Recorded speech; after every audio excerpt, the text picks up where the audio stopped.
આખી ઘટના આમ તમે તો 4 પાત્રો મેઇન છે, Yogesh Sagar, Mayabhai Ahir, Jayrajbhai Mayabhai Ahir, Navneetbhai Baldiya, that's all, nothing doing. પાંચમો કોઈ છે જ નહીં સિવાય કે બગદાણાના મહંત કે પ્રભુ સ્વયં સીતારામ બાપુ. એને બાદ કરો બાપા સીતારામ, તો કોઈ નહીં.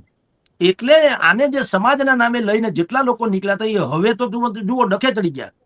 કારણ કે સુરત થી કાફલા લઈને ઋષિ ભારતીજી પણ આવ્યા, ત્યાંથી વળી એક યુવા નેતા આવ્યા. એને પછી આવીને જાહેરાત એમ ન કરી કે હું આમ કરી નાખી. એને કીધું યા તો હું કોઈ અલગ પાર્ટી સ્થાપીશ યા તો હું અપક્ષમાં લડીશ. પણ હવે તો કોળી સમાજનો ડંકો રાજકારણમાં વગાડે છૂટકો. એટલે ભાઈ નવનીતભાઈને ન્યાય અપાવવા આવ્યા કે તમારો પ્રચાર કરવા આવ્યા? તો પાછા ઋષિ ભારતીજી જે છે સંતના ખોળીએ જીવ છે, એને શું કીધું, માધવસિંહ સોલંકી પછી આજ સુધીમાં ગુજરાતમાં આપણે સૌથી મોટી જનસંખ્યા હોવા છતાં કોઈ મુખ્યમંત્રી કોળી સમાજનો નથી. હવે આપણે આપણો જ મુખ્યમંત્રી બનાવવો પડશે. એટલે ભાઈ નવનીતભાઈ નું કહું છું, ઈ ક્યાં ગયા ઈ રામ જાણે. એટલે સરવાળે જીગરભાઈ સમાજ સમજી ગયો કે આ તો હવના રોટલા હવ હેકે છે. આમાં કાંઈ કોઈને નવનીતભાઈ ની ઉપર દયા નથી. જયરાજસિંહને કોઈ છાવરવાના બુદ્ધિપૂર્વક છાવરી રહ્યા છે અથવા તો નથી છાવરી રહ્યા. નવનીતભાઈ ખરા અર્થમાં પીડિત, આ કેસમાં પીડિત ચોક્કસ છે, પણ નવનીતભાઈ ને ઈ કોળી હતા એટલે નથી મારવામાં આવ્યા. નહીં તો સમાજે ભેગું થવું જોઈએ કે ભાઈ એનો વાંક એ હતો કે કોળી હતા, એવું તો છે નહીં. એનો વાંક હતો ઈ તો એનો આ બધો ડખો વ્યક્તિગત છે, એમાં ક્યાં સમાજ આવે છે?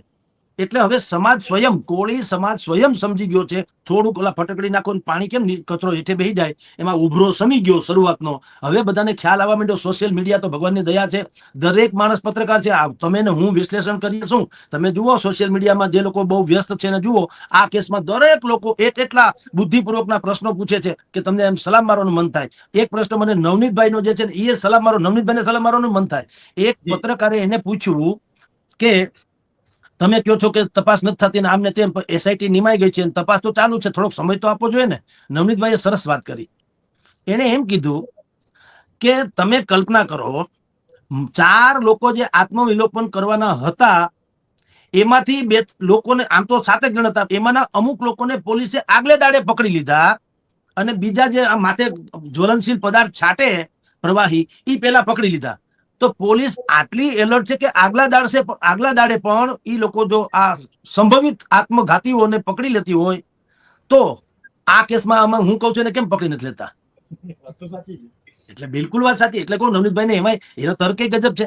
એટલે હું તમને કહું છું સાહેબ, આમાં જે પીડિત છે નવનીતભાઈ પોતે અને જયરાજભાઈ ના દીકરા હોય તો એ શંકાસ્પદ. અત્યારે નવનીતભાઈ ના આક્ષેપ પ્રમાણે મૂળ આરોપી અને બાકીના બધાના દ્રષ્ટિએ તમે જો શંકાસ્પદ. આ બે વચ્ચેની વાતો છે ને સમાજને કોળીના આહિર, સોરી કોઈએ નથી લીધું કોળી આહિર સમાજ તરીકે.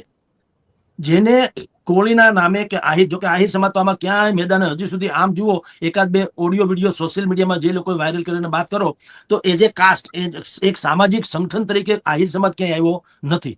કોળી સમાજના 4-5-6 નેતાઓ અલગ લોકો, હીરાભાઈ સોલંકીથી માંડી પરસોત્તમ સોલંકીના દીકરા સુધીનું, અને સુરત થી જે ગાડીઓના કાફલા લઈને 100 ગાડીઓના કાફલા લઈને ઋષિ ભારતીજી પધાર્યા હતા, એની સાથે જે નેતા હતા ઈ થી માંડીને બીજા બધા, એમ કોળી સમાજમાં બધાને એમ થયું કે આ બરાબર લોહા ગરમ હે તો માર દો હથોડા. તો આપણે કમસે કમ આગામી જે ચૂંટણી હમણાં આવે છે એમાં કઈક આપણે નેતા તરીકે ઉભરી આવીએ. આવી હોડ બકી છે એટલે સમાજ સમજી ગયો છે અને સમાજે આમાં હવે ખામોશી જાળવી છે.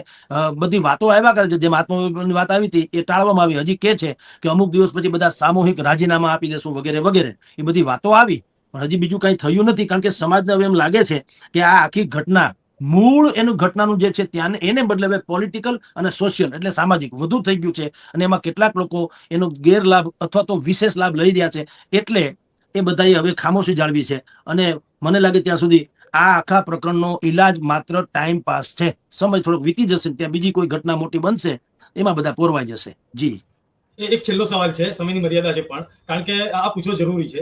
આ આખા પ્રકરણમાં માયાભાઈ આહિરનો વિરોધ થયો અને સોમનાથમાં અમે એમના કાર્યક્રમનો વિરોધ કરીશું ને સરપંચો સુધી ત્યાં આગળ ગયા નહીં, એવા બધા સમાચાર પણ આપણે વાંચ્યા હતા સોમનાથ પર્વમાં. એક વખત માયાભાઈ આહિરે જે વિડીયો જાહેર કરીને માફી માંગી લીધી, ત્યારથી આજ સુધી એક પણ શબ્દ બોલ્યા નથી. આ મૌન કદાચ અકળામણ કરી રહ્યું હશે આ લોકોનું, જે લોકો લાભ લેવા માંગે છે એ લોકોનું. બિલકુલ એનું મૌન જે છે રણનૈતિક મૌન છે.